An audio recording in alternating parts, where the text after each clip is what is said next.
Movie की starting में हमें न्यू वर्ल्ड को दिखाया जाता है, जहां अब सभी मिलजुल कर रहते हैं और उनके पास अब सब कुछ है। लेकिन बस एक चीज नहीं है, वो है ड्रैगन्स। क्योंकि अब इंसान और ड्रैगन पिछले 10 सालों से अलग अलग रहते हैं। तभी सीन हिकअप पर शिफ्ट होता है, जो अपने बेटे को बता रहा होता है कि ड्रैगन और इंसान बहुत अच्छे दोस्त हैं और हिकअप ट्यूडलेस की याद में उसका फेवरेट खाना भी बनाकर रखता है। फिर वो बाहर जाने लगता है तो हिकअप अपनी बेटी के बिछाए हुए ट्रैप्स में फंस जाता है। हिकअप अपनी बेटी से कहता है कि तुमने ऐसा क्यों किया, तो वो कहती है कि ड्रैगन्स बुरे हैं और वो हमें मारना चाहते हैं। हिकअप उसे कहता है कि वो ड्रैगन्स को बहुत प्यार करता है, लेकिन उसकी बेटी कहती है कि ड्रैगन्स मॉन्स्टर्स हैं और ये सब उसने अपने दादाजी यानी कि स्टोई की बुक में से पढ़ा होता है। हिकअप उसे कहता है कि यह सब झूठ है, लेकिन उसकी बेटी उसे कहती है कि आप मुझे बताइए कि क्या ड्रैगन्स के नाखून लंबे होते हैं। उनके मुंह से आग निकलती है तो हिकअप उन सभी सवालों के जवाब हाँ में देता है। और लास्ट में उसकी बेटी पूछती है कि आपके पैर के साथ क्या हुआ, तो उसके पास कोई जवाब नहीं होता। और फिर उसकी बेटी वहाँ से चली जाती है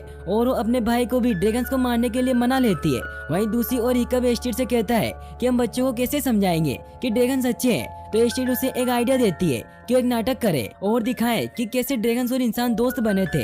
हिकअप को यह आइडिया बहुत पसंद आता है और वो कहता है कि कल हम इसके बारे में गोबर से बात करेंगे। हिकअप अपने बच्चों को ड्रैगन्स के खिलाफ देख बहुत उदास होता है और उसे टूथलेस की बहुत याद आती है। तभी वो एस्टेड से कहता है कि क्या टूथलेस भी मुझे मिस कर रहा होगा। तभी टूथलेस को दिखाया जाता है जो हिकअप की याद में उसकी ड्राइंग बना रहा होता है और वो हिकअप को भी बहुत मिस कर रहा था। टूथलेस के भी 3 बच्चे होते हैं और वो भी अपने बच्चों को ड्राइंग बनाकर दिखा रहा होता है कि वो और इंसान कैसे अच्छे दोस्त बने थे।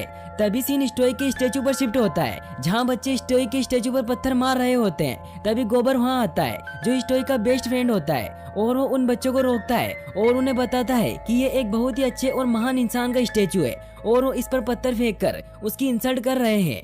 गोबर उन्हें समझाता है कि वाइकिंग में जो किंग शब्द है वो स्टोई के कारण ही लगा है। बच्चे इन सभी बातों में कोई इंटरेस्ट नहीं लेते और वहाँ से चले जाते हैं। तभी हिकअप और एस्टेड वहाँ आते हैं और गोबर को अपना आइडिया बताते हैं, जिससे सब सहमत हो जाते हैं ताकि सब बच्चे ड्रैगन से प्यार करें और उनके पिता को उसका सम्मान वापस मिल सके। तभी सीन टूथलेस के एक बच्चे पर शिफ्ट होता है जो अभी भी टूथलेस की बनाई हुई ड्राइंग देख रहा होता है और वो अपने भाई और बहन को भी हिकअप को देखने के लिए जाने के लिए मना लेता है। वो सभी तैयार हो जाते हैं और हिडन वर्ल्ड से बाहर आ जाते हैं। वहीं दूसरी ओर हिकअप जो अपने नाटक के लिए टूथलेस का कॉस्ट्यूम बना रहा होता है और अपने बच्चों को बुलाने जाता है, लेकिन अपने बच्चों के ट्रैप में फंस जाता है। वहीं टूथलेस और लाइट फ्यूरी को पता चलता है कि सभी बच्चे गायब हैं और वो कहीं नहीं है और वो उन्हें ढूंढने लगते हैं। दूसरी तरफ हिकअप और बाकी सब नाटक की तैयारी कर रहे होते हैं, जिसमें हिकअप का किरदार टफनेट कर रहा होता है, लेकिन हिकअप को उसका कॉस्ट्यूम अच्छा नहीं लगता।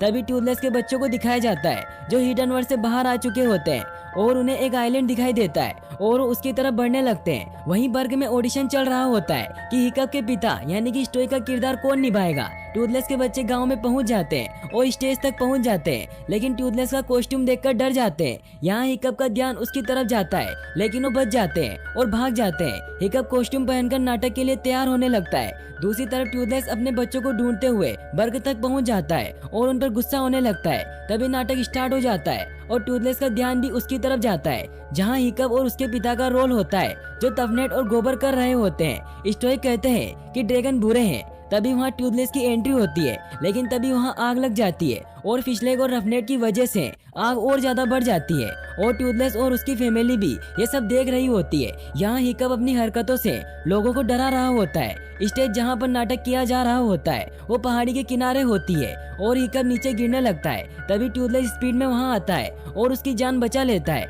लेकिन हिकअप कॉस्ट्यूम की वजह से टूथलेस को देख नहीं पाता। लेकिन गोबर ये सब देख लेता है और यहाँ गोबर और टूथलेस प्ले का एंड करते हैं, जहाँ ड्रैगन और इंसान अच्छे दोस्त होते हैं। लास्ट में हिकअप की बेटी टूथलेस को देख लेती है और टूथलेस भी उसे पहचान लेता है और वहाँ से उड़ जाता है। हिकअप की बेटी बहुत खुश होती है और अब वो भी ड्रैगन से प्यार करने लग जाती है और स्टोई की मूर्ति को भी रेस्पेक्ट देने लग जाते हैं और दोनों बच्चे अब ड्रैगन को फ्रेंड मानते हैं। अब हिकअप घर आकर देखता है कि उसने जो खाना टूथलेस के लिए बनाया होता है उसे कोई खा गया होता है, तो वो यह देखने के लिए बाहर जाता है और वो टूथलेस की फैमिली को देखता है और खुश हो जाता है और यहीं पर मूवी एंड हो जाती है। और गाइस, अगर आपने अभी तक how to train dragon movie की फर्स्ट, सेकंड और थर्ड मूवी की एक्सप्लेनेशन नहीं देखी है तो डिस्क्रिप्शन में दी गई लिंक पर क्लिक करके वॉच कर सकते हैं। और वीडियो को लाइक और चैनल को सब्सक्राइब करने के लिए आपका तहे दिल से शुक्रिया। Thanks for watching.